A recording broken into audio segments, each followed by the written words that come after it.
If I'm spending 24 hours a day, 7 days a week with my kids, but I am overwhelmed, short-fused, and frustrated and burnt out, I am not going to be a pleasant mom.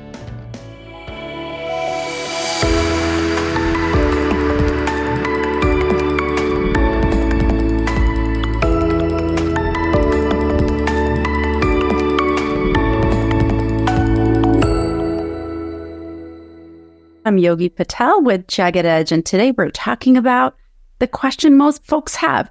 I'm a parent or I'm a caregiver. I have lots of ideas. How do I start my business? Well, we have Stephanie Fornaro today, and she has started her own business, and we're going to talk with her a bit. And before we get started, Stephanie, tell us a little bit about your background. My name is Stephanie Fornaro. I am a mother of two. I have an 18-year-old daughter who's a senior graduating this month, and my son is 6 and he is graduating kindergarten. So a little bit of a gap there, but I have experienced raising my children in two very different seasons of my life.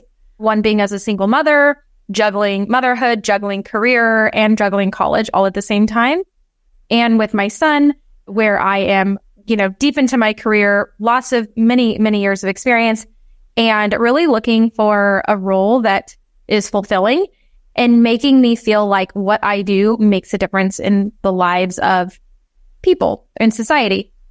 And I hired a nanny about 6 years ago. Through that experience, I found a need that wasn't prevalent, that wasn't available.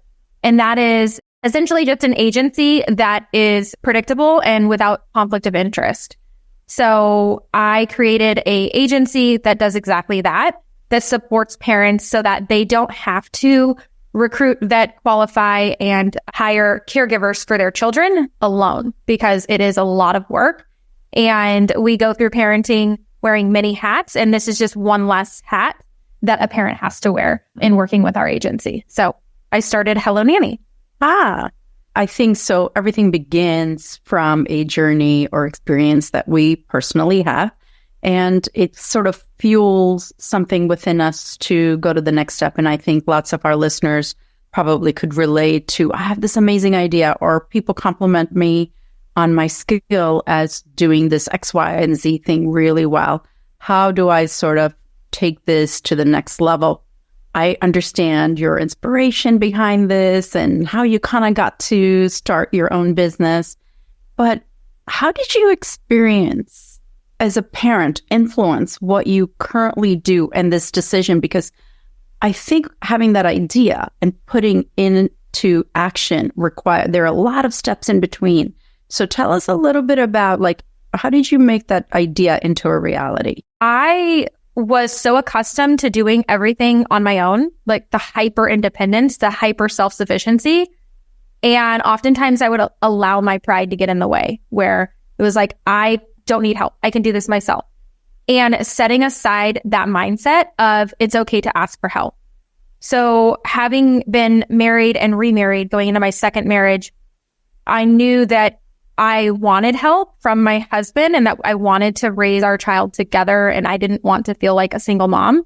But I also had expectations of my husband, who is also a business owner, to contribute in ways that he just didn't have the bandwidth to give. And so the solution to that was hiring a nanny. But being the prideful, self-sufficient, working woman that I was, it was like, I don't want someone else raising my child. I want us to do this. And so when I was able to set aside my pride and accept help, which incremental buy-ins, I accepted help from a mother's helper. And so I was like, well, it's just a mother's helper.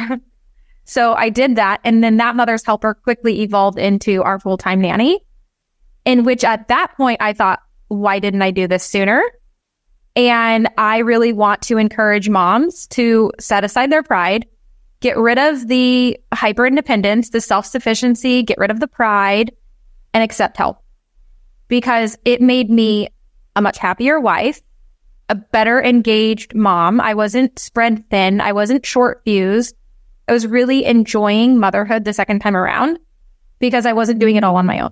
So Stephanie, it sounds like you having the second child, you kind of had this experience and you knew what you did want, you didn't want. And then you were basically a little vulnerable in saying, you know what, I really can use some help. And that's really, really difficult for many of us, where we're like, we need to do it all. And then this, especially important for me, that women, there's so few of us, I mean, more than before, but few of us out there leading in companies, having positions where we're making a difference or we are using our fullest potential and being out there. Sometimes twofold. One, it's so important for me that we support other women. And, you know, we have many, many challenges that we face. But one of the most important thing is, how could we support one another rather than taking one another down or looking for faults and becoming so critical? And then that brings me to, I'm sure you went from having been a parent, doing everything hands-on, and now you're balancing parenting and responsibility with building this new company that you're founding through the experience that you had. What challenges came up for you and how did you overcome them? Because I think this really can set a stage for many of us who have the desire and who have the capacity, but then challenges happen and we sometimes need a little bit more to get through them. I would say my husband has been my biggest cheerleader and also my inner voice of Rome wasn't built in a day, one day at a time. I have all these big visions and plans and ideas of what this is in the future. And he's like, just take it one day at a time. And so it was being okay with that, being okay with progress incrementally, and having boundaries in terms of, you know, it's easy to get wrapped up in working 18 hours a day. I've done it. I'm guilty. I will work 18 hours a day. If I could, I'd work 24. If I didn't need sleep, I would do that. You love what you do. I do. And I love to work. I love to feel accomplished and like I've been a productive member of society. That's really important to me. Also being okay with turning it off and dedicating time. Like I created this business so that I had more autonomy, so that I could, you know, if my son was doing muffins with mom on this week, he's doing muffins with mom. I have autonomy over my schedule to pencil some time on my calendar and dedicate that time to being there for muffins and mom. Reminding myself why I created this as well for myself, not just for what I'm also doing for moms or doing for parents and doing for children, but also what I'm doing as a mom myself and being okay with shutting it off and taking that time and being really intentional about the time that I do have with my kids. Because what's most important is quality over quantity. If I'm spending 24 hours a day, 7 days a week with my kids, but I am overwhelmed, short-fused, and frustrated and burnt out, I am not going to be a pleasant mom. But if I am fulfilled and I am spending quality time with my children, then I am an engaged, more present, quality mom than I am on the latter. Not to say that the moms that do it 24 hours a day, 7 days a week aren't good, checked in, quality moms, because in my opinion, those are unicorns. Those moms are unicorns and I applaud them. It's just not me. And it's okay not to be that unicorn mom. It's okay to say, I'm a mom that wants to have an identity outside of motherhood. And that doesn't make me less of a mom. That just makes me a more intentional mom that also loves myself enough to create boundaries. If you like the content of this video, please don't forget to follow.